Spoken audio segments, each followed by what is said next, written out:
right. Good afternoon, everyone. Thank you. Thank you for being here. We are right at quorum, so no one can leave. So we're going to lock the doors, and everyone needs to stay. My name is Jenny Conroy, and I am the president of the Board of Trustees. Welcome to our May Parish meeting. We have a full agenda, lots to cover this afternoon. So I'm going to quickly go over the agenda and our materials, and then we'll have an opening reading. So our agenda this morning, we will need to approve our minutes from the last parish meeting. I'll give you a brief board update of what the board has been up to this year and kind of what we're looking forward to over the next several years. Then we have some updates and changes to our bylaws that we will look at and approve or vote on. We also will have our candidates for our nominations committee, from our nominations committee for the Board of Trustees and other positions. We will vote on our 25-26 budget and then have the introduction of our new Director of Religious Exploration. So you have a very thick packet this afternoon to look at and to follow along with. Those include the bylaws changes. There are quite a few edits in there, the nominees. There's also the foundation report at the very end of those materials and the budget. So a lot of materials there for you to look at, and the information will also be up on the slides as we go along. So before we get started with our business, Kelly is going to start us off with the reading.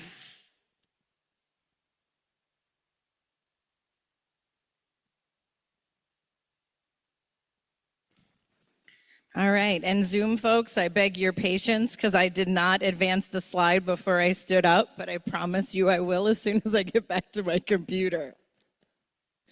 Trying to be in two places at once. So our opening reading is from Heather Januels.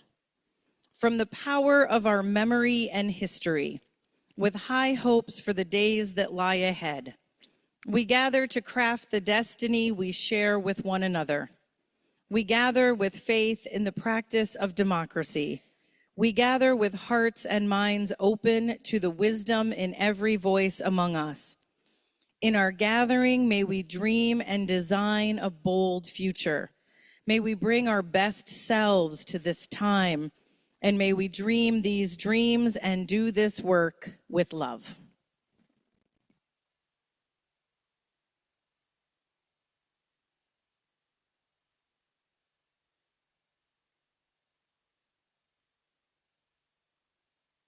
Thank you, Kelly. Let's see if I can I advance? Is it going to work? Does it want to work? Okay, it's not going to work. All right, so someone's going to have to advance. Okay, so our first order of business is to approve the minutes from our last parish meeting. Those minutes are in your packet, our October parish meeting. If I can get a motion when you're ready to approve the minutes from the October 27th parish meeting. Rob Savage. Sorry, we'll get you next time. Second, Sandy Eskridge. Any discussion? All in favor? And opposed? All right, that motion passes. Okay. All right, if you are in Zoom, we'll need you to vote in the chat. And we do have a couple board members on Zoom as well to assist with that. We need all the votes for our quorum this afternoon. Okay, moving on to a board update. Before we get into the rest of the meat of our meeting, I wanted to give you an update from the board of where we have been this year and what we have been looking forward to. So the first slide that we'll get to in a moment is FUS in 2030. You can advance, Kelly, when I know you're doing several things. So in 2020, we obviously had a great time of change with the pandemic, and we had the economic downturn. We went through a time of ministerial transition. We talked quite a bit about that last year. So from 2020 and the next several years was obviously a time of great change and adaptation. And now as we're at 2025, the board spent some time in a recent meeting envisioning what FUS could look like in 2030. So over the next 5 years, what do we think FUS could grow to, and what might it take to get there? And we talked in recent meetings as well, recent parish meetings, about the number of visitors and new members we've seen. So it feels like we're at a time of growth and development over these next 5 years. So as a board, we spent time individually and then as a group thinking how we envisioned FUS in 2030. And there were 4 areas that kind of rose to the surface, and then a kind of main overall theme. So we talked about engagement and connection as we move toward 2030. And the 4 areas that bubbled to the surface during our discussion were long-term financial stability. And some of the elements that could make that up are foundation growth, the growth of the FUS Foundation, mortgage pay down, and a capital campaign over the next 1 to 2 years, or starting in the next 1 to 2 years. And these, again, are kind of what our vision would be. The upcoming boards might take some of that time to say, let's create goals and strategies to get there. But this was sort of our visioning of FUS in 2030. Then the next theme that we talked about was intergenerational community. To really see how we can have family engagement from our youngest families to our oldest families, and then share that wealth of our intergenerational community here. How do we connect across those generations? And then a robust and growing religious exploration program. The next topic that we talked about was congregational engagement, which could include a strategic communications plan, a robust volunteer ministry program, impactful social justice efforts, and fully embracing being a welcoming congregation. And then the last area we envisioned is community engagement. Over the last year, the board intentionally kind of took more of an internal focus as we looked to rebuild. And the current board, as we look to 2030, envisioned greater community engagement, which could include reinvigorating our campus ministry program, community and denominational leadership and relationships, and a large presence at UUA if it's local and accessible. General Assembly, yes, sorry, GA. Yes, thank you, Elizabeth. So that was kind of our vision of what FUS could be in 2030, and I'm sure we'll continue to talk about that in the next year and the coming months and year. So now looking back at this last year, I wanted to go over some of the areas the board focused on, some of our goals and the strategies we took. So one thing we worked on is increasing the channels of board and congregational communication. And we'll continue to work on that. Of course, you can come to a board meeting, but that's not always accessible to everybody. So we added on the first Sundays of the month, having board members available between the services, and having a form. If there's a form out in the commons, electronic or paper that you can fill out. So that's something we've been working on, and would love to hear any other ideas you have to increase that effort. Next, we kicked off a volunteer task force, and their work is underway right now, because we often hear that people want to be more engaged, they want to share their gifts, but might not know how to. So a task force is looking into how to figure out what the needs are, and find out what folks in the congregation have to offer and then match those up.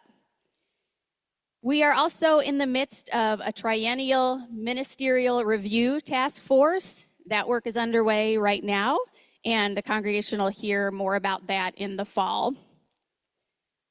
The board is reading the UUA Common Read together this year, and that is Authentic Selves, Celebrating Trans and Non-Binary People and Their Families. So that's been a wonderful experience for us to read and share our findings and our insights. And then finally, we put into place a nomination by petition policy that I'll talk about next. And this is something we found that we didn't have in our policy manual that we thought was a good opportunity to add and to make this accessible for to widen the opportunities for nomination to the board. So those were some of our goals and things we worked on over this past year. You want to go ahead and go to the next slide? All right, so this is the new policy. This is our nomination by petition policy. And this is included in the policy manual. So our governance documents, kind of our main governance documents, are our bylaws, which we'll look at today, and our policy manual. And the board approves the policy manual, and this new policy has been added to it as of our last meeting. So a nomination by petition. The nominations committee considers all potential individuals and recommends a slate of candidates at the annual meeting, which we'll do shortly. In the event an individual feels the committee is in error in not including them in the recommended slate, nomination by petition may be used. And the steps are as follows. An FUS member would write a petition to contest a specific position. It must be clear who this member is challenging on the nominations committee slate. For example, Joe Smith is challenging Jane Smith for a board member in general seat. The petition must have the signature of 5% of the current membership, for example, approximately 60 members. And the petition must be presented to a minister or current president of the board 30 days prior to the annual meeting. So this is in place now and will be in place for the next May parish meeting. Any questions before I go on to our bylaws?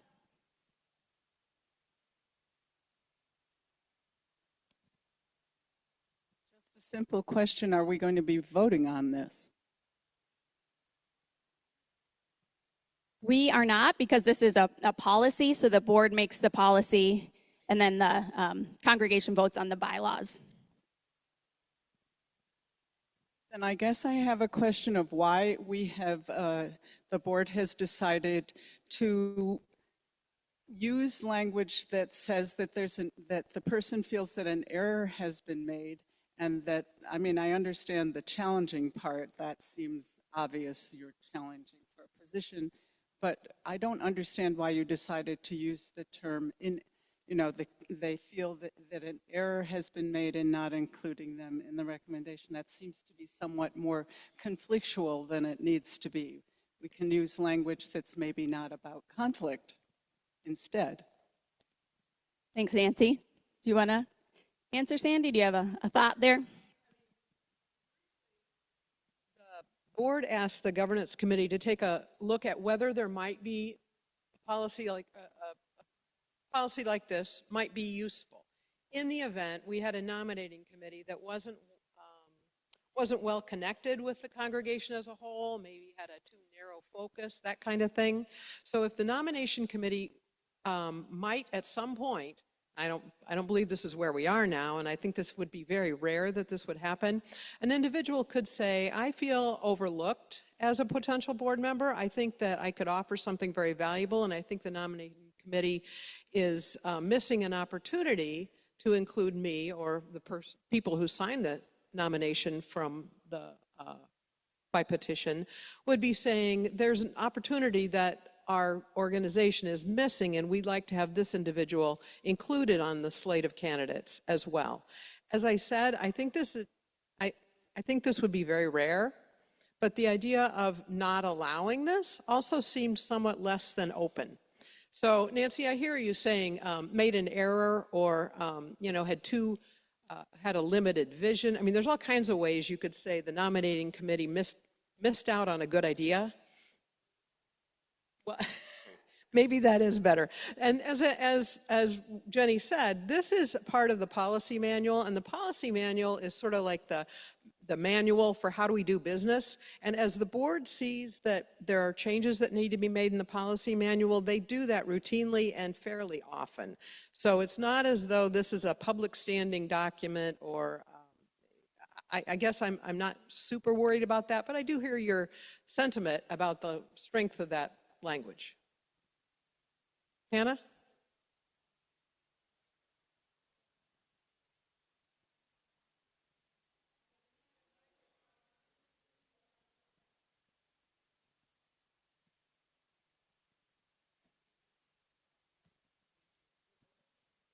I'm just curious about why it is that if such a petition were brought, it would have to challenge someone who is already on the slate. Why couldn't we just add the person to the board? I'm just saying that I was curious about the challenge to a person who's already on the slate or already on the committee. If somebody felt that they had been not nominated and wanted to be nominated, why would they need to challenge a sitting member? Why couldn't they just be added to the board? Why would someone else have to leave the board in order for them to be added? Yeah, it wouldn't be removing someone from the board. It would be asking this congregation at a parish meeting that there are, for example, 3 seats open on the board in order to continue a board of 7 members, or whatever it is. And so the way we set it up is the individual would say, I think we missed an opportunity that I would be a good board member. So when we have this meeting, as we do today, there would be 2 individuals for 1 seat. And no one would be removed. It would just be a choice between 2 for the 1 seat that is challenged.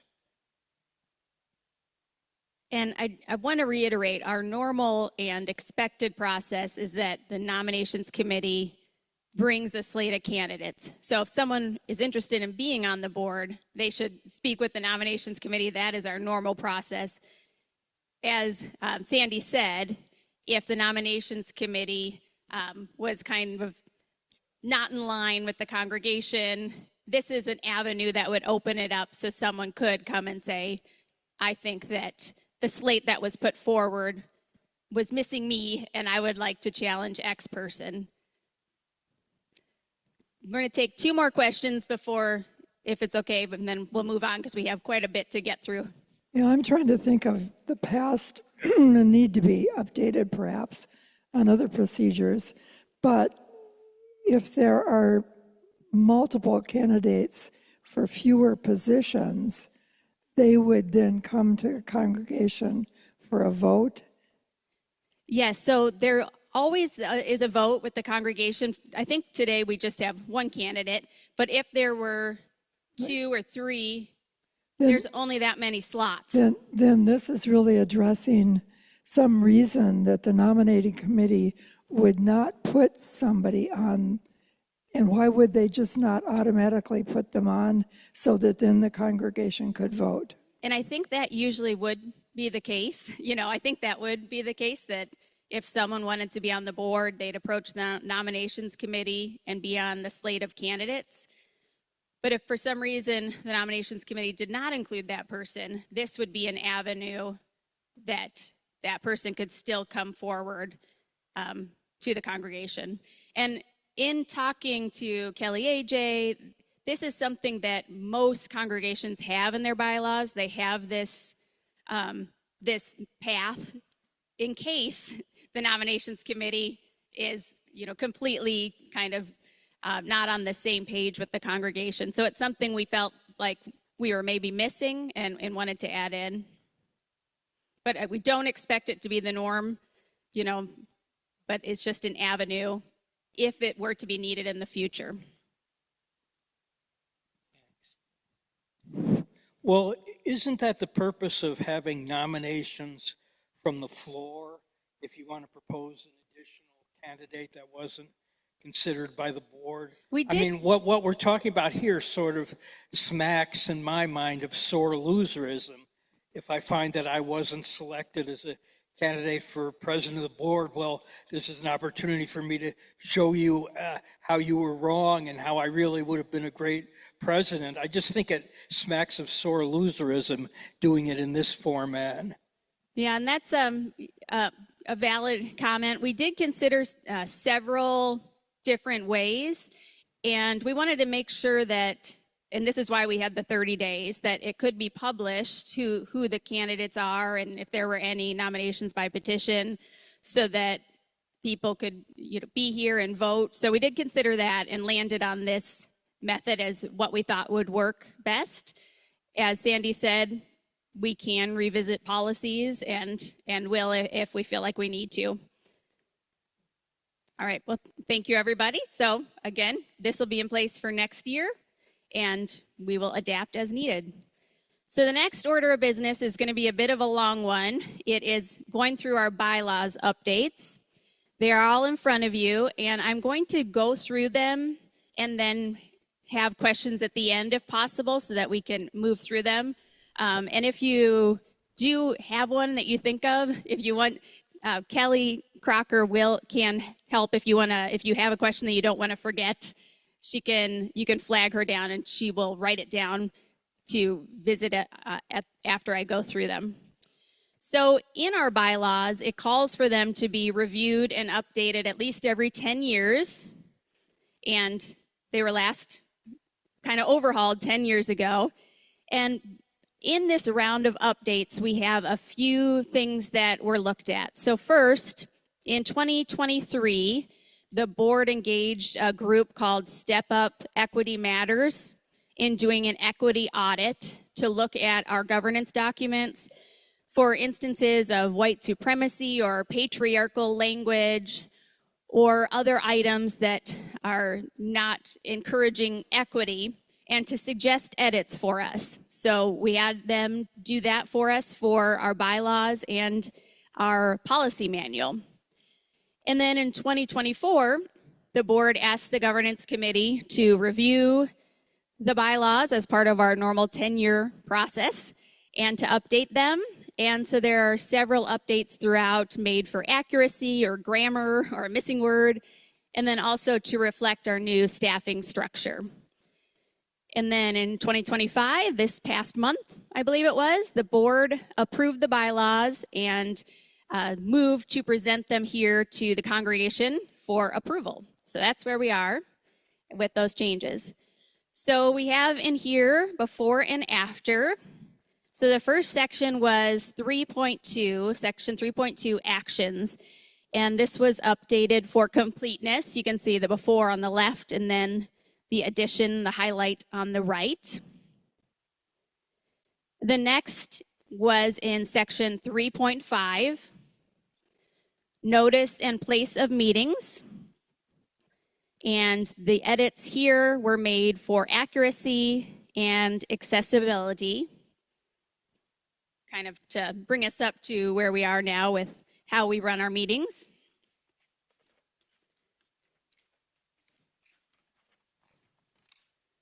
The next update is section 4.2 and a little intro before that. This was updated for accuracy and current practices. The next section, section 4.3, affiliates. And the updates here were for grammar and accuracy and current practice.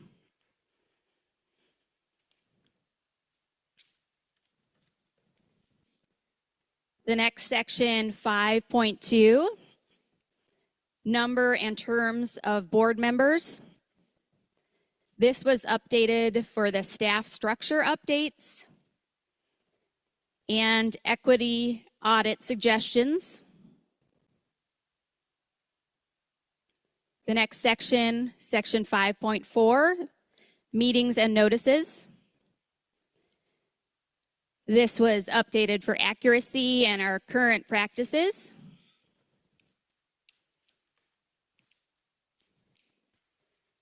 Then we have section 6.4 and 6.5, immediate past president and secretary. This was a missing word and accuracy. Then we have section 7.1, board committees, updated for a missing word, co-ministry model, and equity audit suggestions.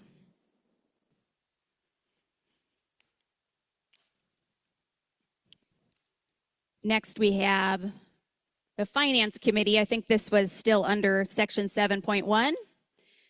This is updated for accuracy, staffing model, and co-ministry model. Then we have the Personnel Committee.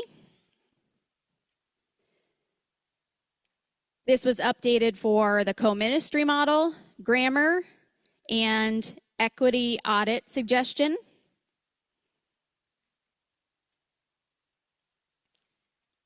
I told you there's a lot of them when you only look every 10 years.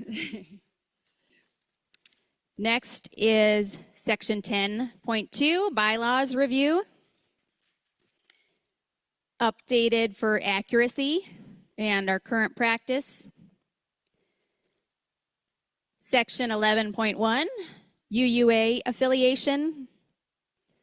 Updated for accuracy.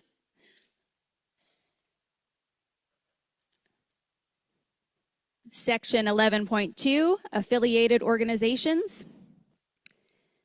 This is updated for accuracy and completeness. Section 11.5, updated for accuracy and current practice, and then the effective date after our vote today. I'm pretty sure that's the last one. Okay, so that is all of our bylaws changes. Any questions on those?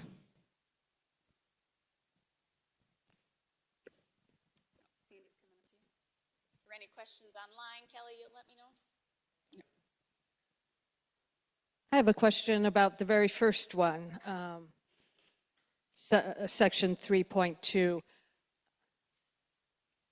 So as lead of the climate action team, at least once, we've come to the board to ask the board to endorse signing a petition for climate action. I don't remember the details of that, but I believe the request originated with Side with Love with the National UUA.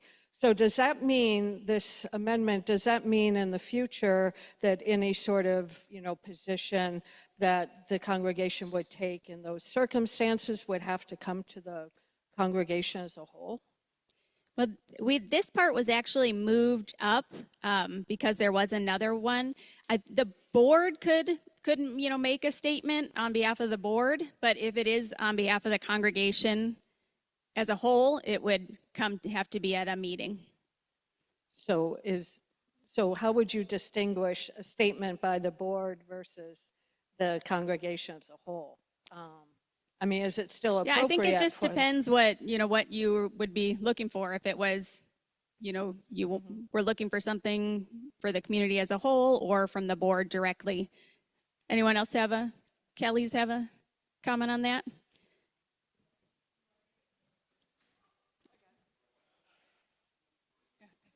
We're probably going to say the same exact thing. So wave at me if I'm not saying what you're thinking. So when we want to do this now, social justice teams can sign on to petitions. We just make it clear it's First Unitarian Society Social Justice Ministry is how we will sign on to things. If the board votes on it, they can sign on as First Unitarian Society Board of Trustees. Kelly and I can sign on as individuals. Anyone can come to the board and say, we think this is something that is important enough that we want to sign on as the congregation, then this has always been the case. This is just clarifying and moving it from a different part of the bylaws. It's always been the case that if we want to sign on to something as the parish, it has to come to a parish meeting and a congregational vote. But you signing on as a social justice ministry or as the board, that stays exactly the same.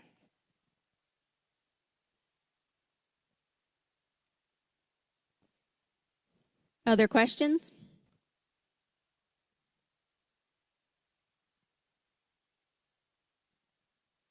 In section 3.5, the notice of place of meeting for regular and special meetings of the parish is on the website. On slide 7, it's also in the weekly email newsletter. I think an annual meeting is important enough, it ought to make it into the newsletter. We're not going to have a quorum if the only place you tell people is on the website.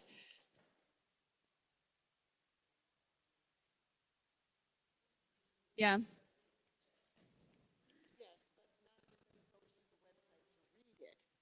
They get it in their email. If you have to go to the website to see that there's a parish meeting,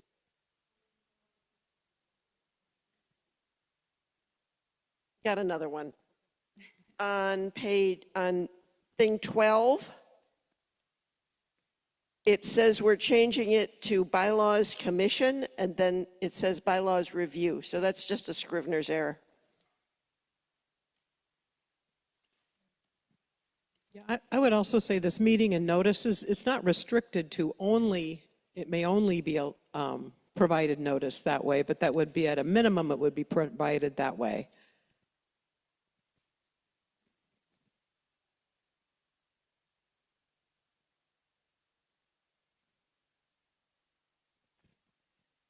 Let's see, on the membership section, I'm making the assumption, I want to confirm that in, I'm looking for it here, 4.2, that inactive members would not be counted in our membership rolls. But then I'm also wondering why they're called members if they're not active. If they have chosen to meet the criteria listed, why are we calling them members? I think because, and Kelly, yeah, they can be activated if they, give written notice or don't, or make a contribution, they can become active again. So it's not that they're just starting from scratch, that they would just, be completely off. So if someone had stepped away a bit, they could be reactivated. But that's what that wording has always been in the bylaws. They wouldn't have to sign the book again. Good point from Alyssa. So they wouldn't have to sign the book. We wouldn't, scratch them out. They could reactivate by doing those things. Correct. Active member count. Yeah.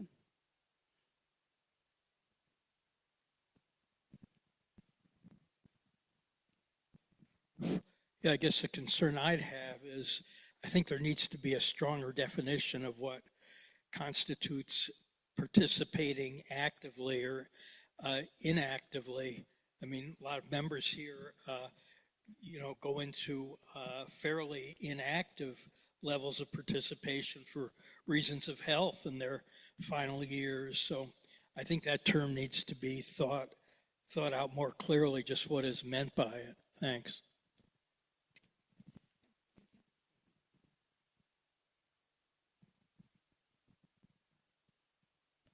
I just want to remind us all that whether we have active or inactive members has something to do with how much the UUA expects us to be sending them in terms of support. No? Not Kelly?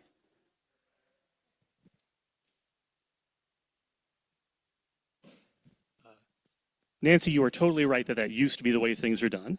It's been the last 8-ish years. I'm not exact.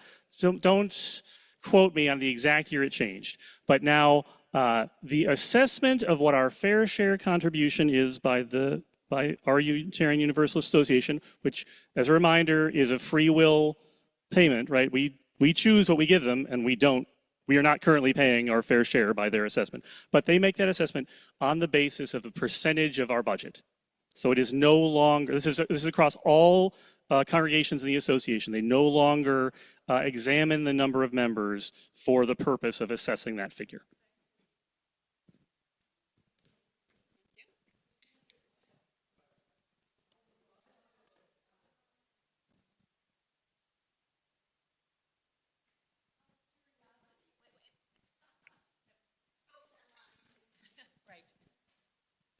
Out of curiosity, how many congregations do in fact pay their fair share?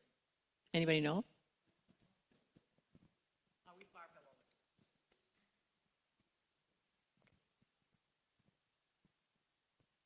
My very honest answer is that I don't know.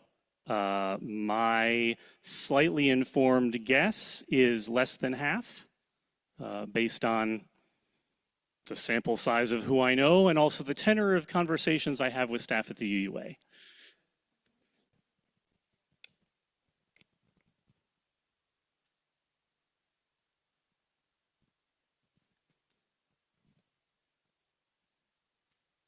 Any other questions or any questions online?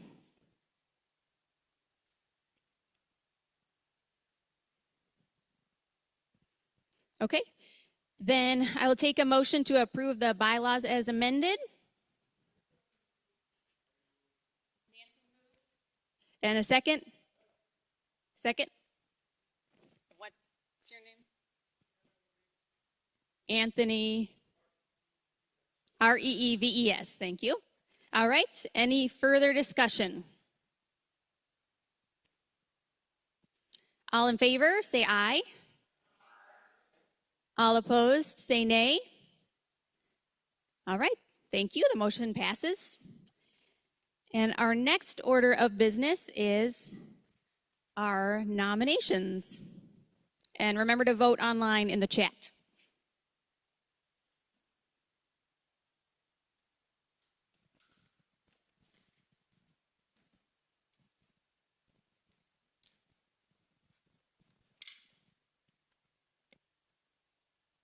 Hi, everyone. I'm Alyssa Ryanjoy. I'm chair of the nominations committee, and we have a big slate of people to approve today. Can you advance the next slide that I think is there? Okay, good. So before getting into that, though, we like to just review what our nominations process is, maybe especially helpful today, since there was the policy change that we had some discussion about.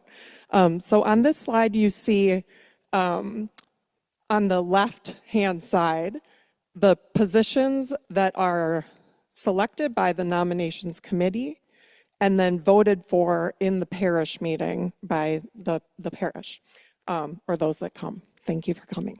On the right-hand side, you see the committees where the nominations committee works with the board, and ultimately the board president approves the nominations for those committees. All of the committee descriptions are in our policy manual, I believe. Policy manual, not bylaws. And there's a number of folks that we're looking for each committee when we have openings on the committee. Can you advance to the next one? A lot of words here, but this is ultimately what the nominations committee is looking for when we're seeking members for the board or for committees at FUS. We talk to a number of people, either out after service or folks who email us or let us know that they're interested, or people that we have just seen being strong participants in the community life here at FUS, who we think would meet some of this criteria. If you're ever interested in joining a committee, please talk to us. All right. let's advance to who we're voting on today then. So first up, we have two openings on our board of trustees. So one is a true opening for a new board member, and our nominee is Elizabeth Barrett. Yay, yes, yeah.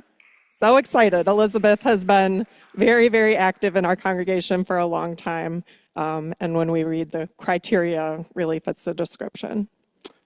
And then Joy Stieglitz-Gottschalk, if we advance the next one, is ending she just finished her 3-year term on the Board of Trustees and is a nominee to renew for her second 3-year term. So on the Board of Trustees, there's 3-year terms and a limit of 2 terms. So these are our Board of Trustees candidates, and I will take a motion to approve both Elizabeth and Joy. Sam Bates, and a second. Rudy Moore, second. All those in favor, please say aye. Any opposed, nay? All right, welcome to the board, Elizabeth. Oh, thank you. Okay, cool.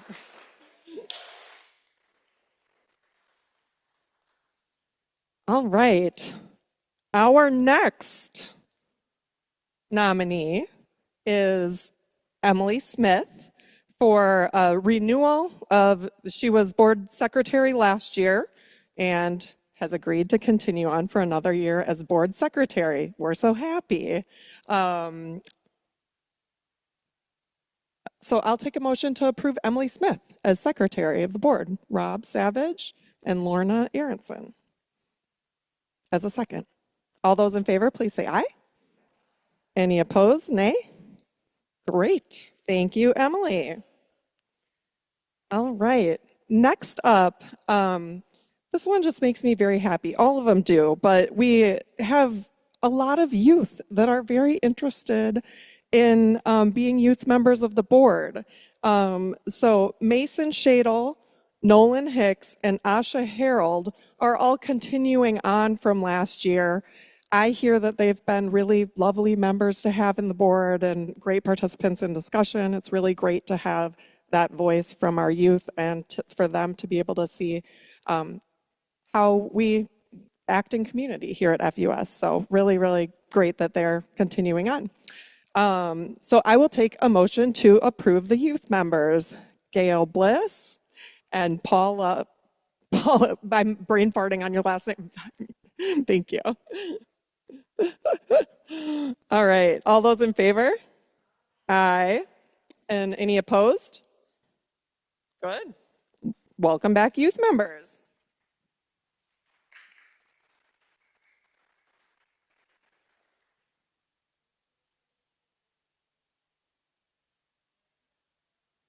We are getting votes from people online. Yay.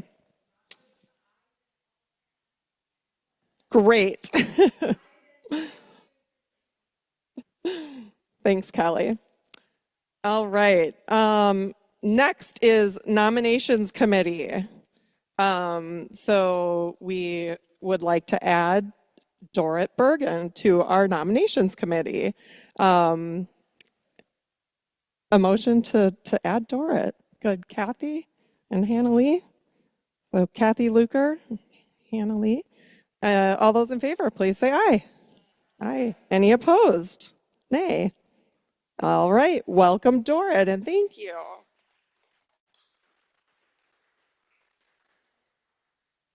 And last, we have our FUS Foundation Board, where we have 3 continuing members for another 3-year term on the Foundation Board. So Dean Hessler, Kathy Luker, and Peter Marion will be continuing for another 3-year term on the Foundation Board, provided we vote for them. So a motion for the Foundation Board members. Dorrit moves and Rob second. Rob Savage.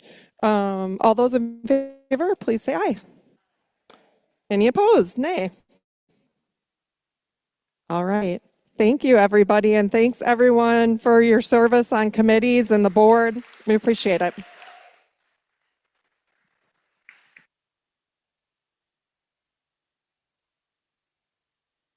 Okay, our next item of business is the 25-26 budget. Thanks, Jenny. All right, thank you. So this will be a whirlwind tour of the budget. We had with time for questions, of course. I say that because we had a very full budget forum just a few weeks ago, where we dove into the details. And the proposed budget in your packet is unchanged from that date. So our primary goal today is to vote on that proposed budget. And I will recap just a few things. So the high-level summary is the grand total operating budget is unchanged from last year at just over $1.6 million. If you're diving into the details of the line item summary, I encourage you to please read the footnotes. It's getting deep into the details, but they are important because if you look at the year-over-year change, most of those items that appear to be dramatic changes are in fact accounting changes and reporting changes. We just rearranged some things and made some changes that were more standard practice for an operating budget. So I'm happy to answer questions after the meeting or at a later date if you have questions on that level of detail. A couple highlights of the income. Our foundation income is up. We are fortunate to have that portion of our budget. It is up 14% over last year, and that number is known for the year. It's decided at the beginning of the year what the disbursement will be. Rental income is also up about 8%. Much of that is also known from our long-term rentals. So both the space rental, the Meeting House Nursery School and Congregation Shrei Shemayim, and our parking rentals. And most of the parking income is paid up front. So that income is very much a known part of our operating income. And then the more variable part of that, we also have a lot more requests for room rentals. We are more fully past the pandemic, and we have a lot of activity, a lot of in-person meetings, both internal to our congregation, but also just a lot of outside groups requesting to use our space. All right. On the expense side, I will not tell this whole story, but our biggest surprise expense that is reflected in this year's budget, our property and liability insurance tripled. So that is an increase of roughly $40,000 for the year. It's a lot to absorb up front, and we did pay it in a single sum up front. We anticipate that this will be a very short-term situation. Again, happy to tell the whole long story to anyone who hasn't heard it yet, but we're already actively working on getting back into a more standard policy. So hopefully this expense will only be on the books for approximately 6 months to a year. One other note about expenses, that $40,000 figure is not unrelated to the personnel line staying in aggregate static. So there are no cost of living increases currently reflected in the budget, and we also have some increases we would like to do to get some staff closer to the UUA recommended range for their position. All right, if we go to the pledge slide. Just a quick update. These numbers are unchanged, but I always like to just show the pledge distribution overall. We have an average pledge of just over $2,000, $2,153, and a median pledge of $1,200. I mention this because, I think it's it's important to have a general sense of all of the many gifts that add up to just under $1 million in annual pledges. Pledging is the biggest single line item in our budget. It's what allows us to plan all of our activities. It's very important to be able to predict what we'll have coming in. And we are within 3% of the budgeted amount for the 2024-2025 pledging. And the budgeted amount for the coming year is the same amount. We predict that pledging will probably go up a bit, but that amount is not predictable enough that we wanted to raise it in the budget. And through pledges that we know of right now, we are already approximately 75% toward the way to that number. And about 80% of that is our sustaining stewards. And by that, we mean members who have pledged to maintain their current pledging amount indefinitely. So we're not waiting on a response each year. It just kind of, again, it makes things easier to plan, and doesn't have anything to do with the amount. That can be any amount pledge, but it's all about planning and understanding the intent of our donors. And on that note, on the note of just communicating intentions around pledging, again, I won't tell the long version of the story, but many technical things have changed recently, both on the office side in processing donations and on the member side in access to your own information. So I would encourage you, if you've not tried recently, to log into our website. If you give that a shot, it is both easier to log in. It should work. It should work to reset your password. And there's a lot more information there about your own giving and giving history than has been the case in the past year or so. So it's all good news. These are improvements. It's still in process, and there will be a lot more communication around that. But again, and happy to answer individual questions about, well, either the budget, but certainly about logging in to view your information. And of course, Cheryl Mellentine, the Director of Stewardship, is always available to answer individual questions as well. So we'll open up for any questions. Jenny?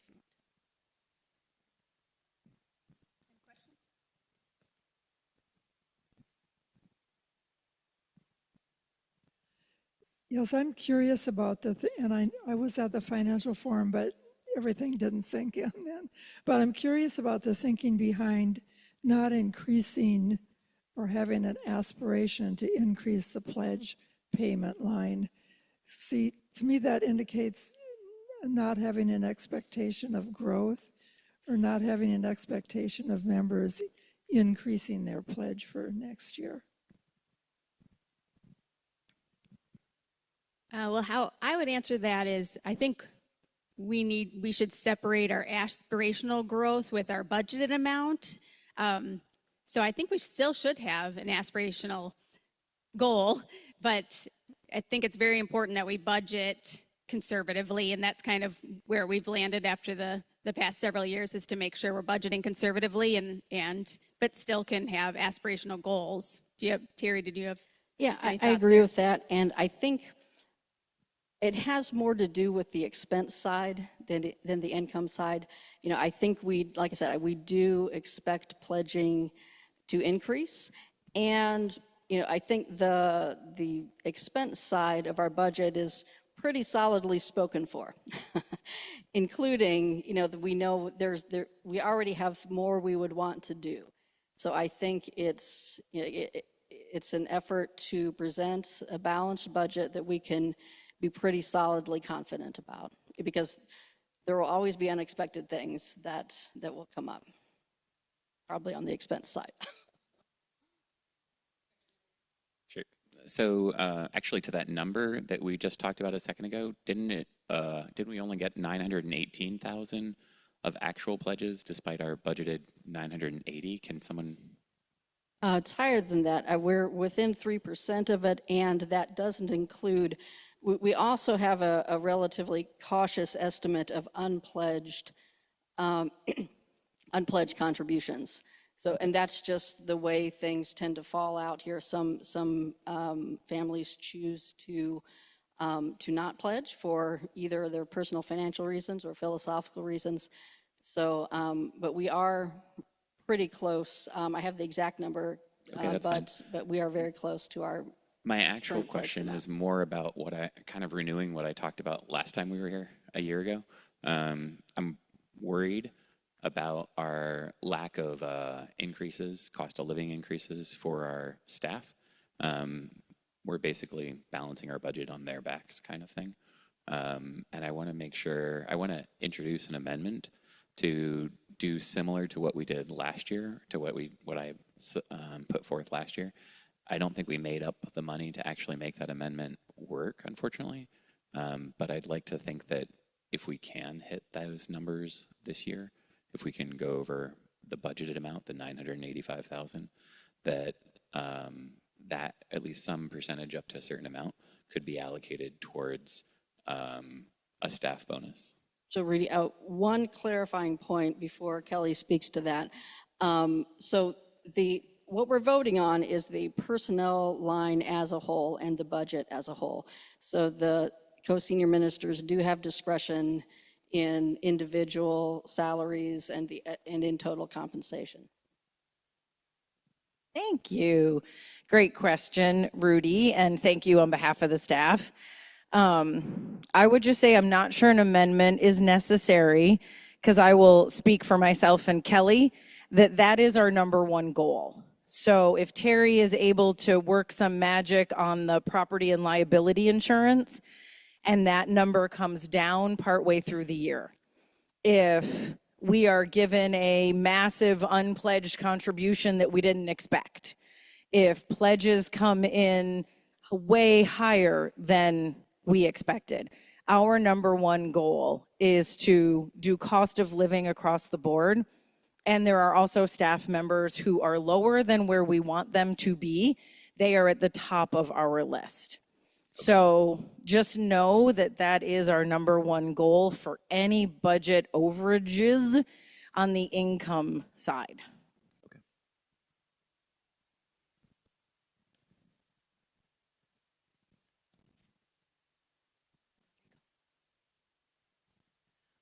I'm just curious, it looks like there's 444 pledging units, is that correct? Yes. And what percentage of our total members does that reflect? I don't have that at my fingertips, but so about 40% of the contribution statements that went out for 2024 were family statements. So you can assume it represents more than one person. So yeah, that is the kind of analysis I'd like to get into when we're not chasing down insurance and things like that. But that's a very good question. I do know that I think Janet might be able to speak to this, but we do actively review what percentage of our members are giving. Oh, and one other thing, we just voted on bylaws where we set out that a financial contribution of record is an expectation of membership.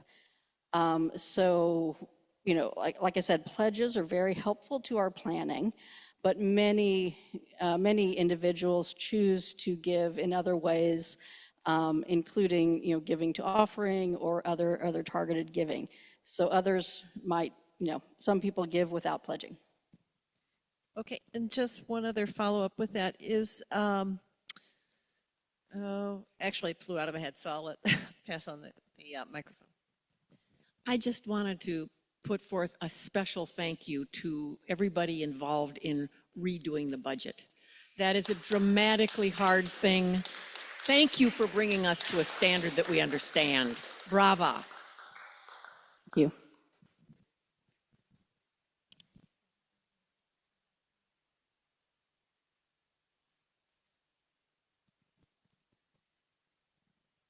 Perhaps this is on the next slide, but I noticed two plots here. Total donor fund assets don't seem to reflect annual return on investment. Are they just separate entities, or, for instance, we had a very good return year and it's just not shown on the totals, but maybe these are not the same. So Mark is looking at the foundation charts. Is anyone from the foundation? Pete, can you speak to the question? Carol, sorry. The question again, please? Hi, there's a total donor fund assets chart. That seems to move very smoothly, and then there's a big gift in the last year, but just below that is return on investments. Well, how come these are not reflected in the total fund, or is that apples and oranges we're comparing? They are apples and oranges. One is, as you said, we got a BAM fourth gift and Imhorn, if I'm remembering correctly, which affects this top line. But then this is the returns from where the assets are invested, and returns go up and down. As you know, when you invest in the stock market, those returns go up and down. And in addition to that, we use a policy to distribute each year. We take 5% of a 3-year average at the end of the year. So there's a lot going on there, so it would be tough to make a comparison.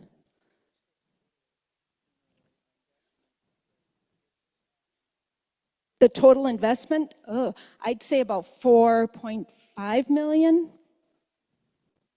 a little more than that. Because of the Imhorn gifts are starting to come in there from various assets that the family had. So approaching 6. Thank you.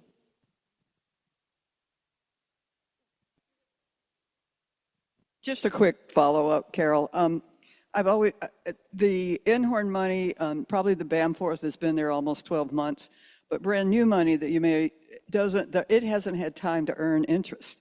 So it's also, needs to be an important thing for people to understand. If there's a significant gift, it's not going to have earned interest to be part of the interest.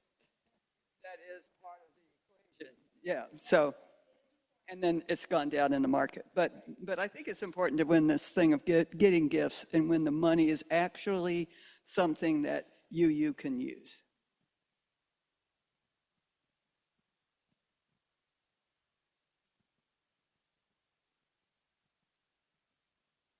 I just want to put on the table that if we have increase in income for any reasons, we are still lacking staff support on the social justice side of the house.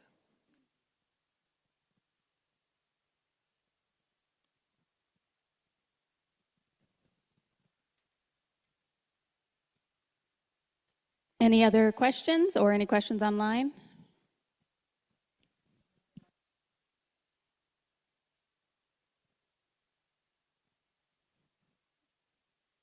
Okay.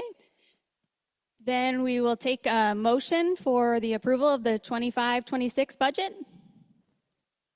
Nancy is motioning and Ann is seconding. Any further discussion?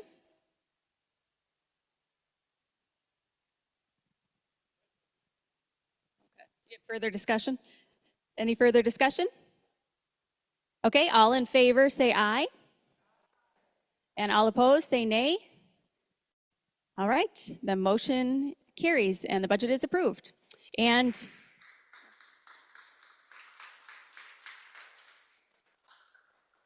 make sure to review the foundation report in there as well, the last 2 pages. And now Kelly Crocker is going to come up with some exciting news.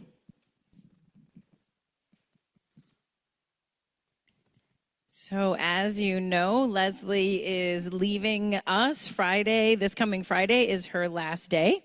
So it is really my great joy to introduce you to Karen Arrutia-Polnitz, our new Director of Religious Exploration. Karen will begin on July 1st, and we are very excited to have her joining our staff team. Karen is deeply honored and so excited to join the First Unitarian Society Madison community. She is a writer, organizer, and educator, and has served as Director of Lifelong Learning at the UU Church of Fresno for the past 3 years. Since moving to Madison in 2023, she and her family feel incredibly grateful to live in such a beautiful city. Karen is connected with local justice and liberation efforts with Families for Justice and Voces de la Frontera, and works as a teaching artist at the Children's Theater of Madison. After returning from UC Santa Barbara, where she received a Bachelor of Arts in Spanish and theater playwriting, Karen began her formal work as an educator, teaching dance and theater to local youth in Coors Gold, California. She began substitute teaching in 2015, and in 2016 started working on her single subject teaching credential and Master of Arts in Teaching, with a focus on social justice, multiculturalism, and action research.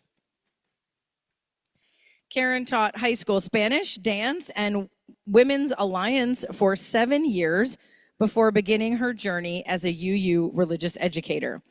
You can find her on the bike path, playing soccer at the park with her husband and 6-year-old, or painting in her backyard where she loves to listen to the birds and feel reminded of our interdependence. With love at the center and great appreciation, Karen looks forward to joining us in July and continuing to grow with the students, volunteers, and larger community of children's religious exploration here at FUS. So welcome, Karen.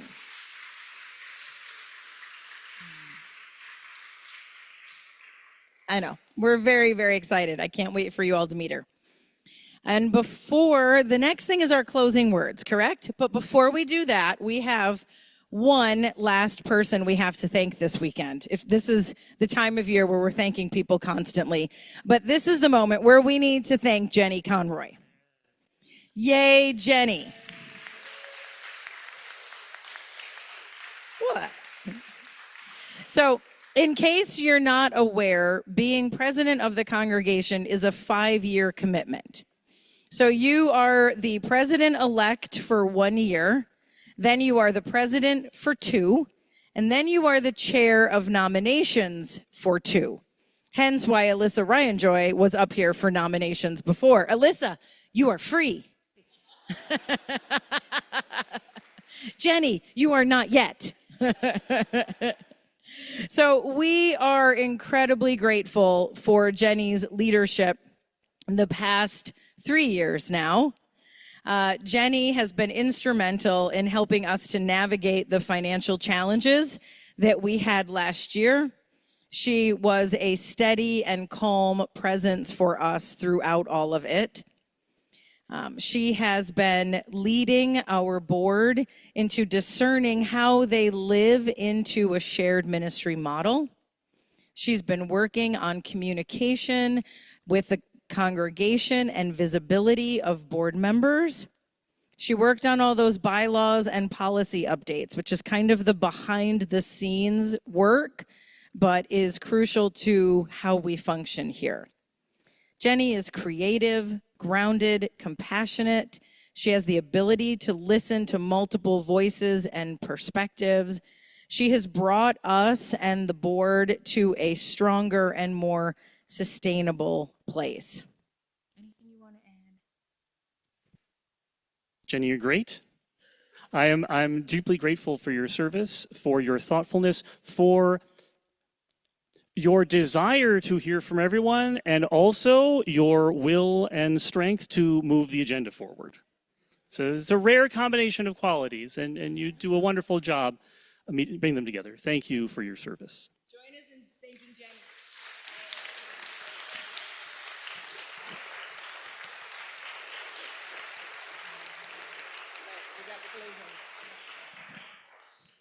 All right, well, the closing reading comes to us from Patrick Murphin. I thought it was appropriate for the day of the flower communion. Some water the tree of life, nurturing its enveloping branches, which cast a cool and welcoming shade when a blazing sun threatens to scorch and sear our souls. Some gather the audacious blossoms of lavender and crimson, azure and vermilion, to spread before the feet of the abject and abandoned, whose bare souls have known nothing but thorns and stones. Some glean the windfall fruit, bruised and neglected, and by alchemy of love bring us tarts and pies, fritters and puddings, jams and nectars beyond imagination. Some take the inevitable autumn drop, melancholy ochre, tumbling in foreboding gales, and do not smudge the sky with their funeral pyres, but turn mulch to hummus and nourishment for another season. Some tend the tree of life, and we are their grateful heirs. Thank you, friends.